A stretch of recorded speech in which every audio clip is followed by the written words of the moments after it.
Alright, guys, we are back with another awesome book review, Mindhunters. It's on Netflix. If you haven't seen the show, check the show out on Netflix. It's a great show. I watched the show ahead of time, and then last year I actually thrifted this book, added it to my TBR, never got to it. This year we're knocking out books, so we're on it. Mindhunters is awesome. It takes the story of Mr. John Douglas here, and it shows how he started off his life in the first two chapters. A little boring, but it's okay. It shows his life, teenage years, when he went to college, things like that. And then it breaks down when he got hired by the FBI and how he started working on the whole behavioral special unit of the FBI. So this is like the BSU, kind of like the SVU. But it builds up, like kind of be like, I want to say like Criminal Minds, Mindhunters up there. But what this guy does it's differently is he's one of the first people to actually record serial killers and interview serial killers so that they can learn more about their behavioral patterns and things that pop up. And he hits a lot of those points during the book itself. He talks about how there's similarities, the differences between MO, what's the difference between a narcissist and an actual sociopath and stuff like that. And he breaks down all these different little clues while he takes you through a history of the crimes and things that he solved and what helped them throughout all of them. And he talks about the interviews with the people, and that's the cool part that I liked about the show.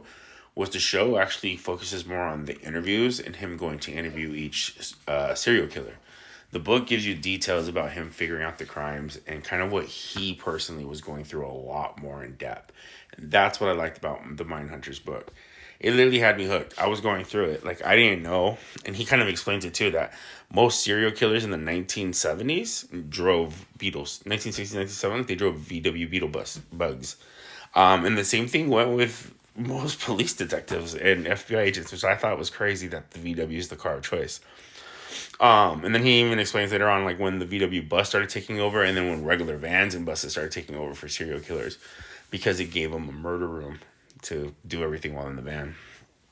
But yeah, he goes in details on a lot of these cases, how he had to figure them out, what clues stood out. Like, it's cool. It's different. I could say you could watch the show and be happy with it if you like murder books or like historical detective books and things like that, like thrillers. This is a great book because it covers all those things, and it explains a lot from the detective's point of view on what they looked for and what they wanted. But if not, check out the show. Honestly, the Netflix show for this is just hands down probably one of my favorite shows that I saw on Netflix a couple years ago. It sucks that they stopped making the show. Okay, so it sucks that they did cut off the show. I wish it would have had more episodes. I totally could have seen them going further. Especially with the book, I realized that the book has a lot more still that was never shown on the TV show. So I feel like it could go longer or like you could add other characters. But regardless, check out the book, check out the show. This is a good one. I think I gave it maybe 3.5 stars. Not a 5 star, because I'm being very picky on my judging this year. But this is still a fun book. All right, it's a nice one. Peace, guys.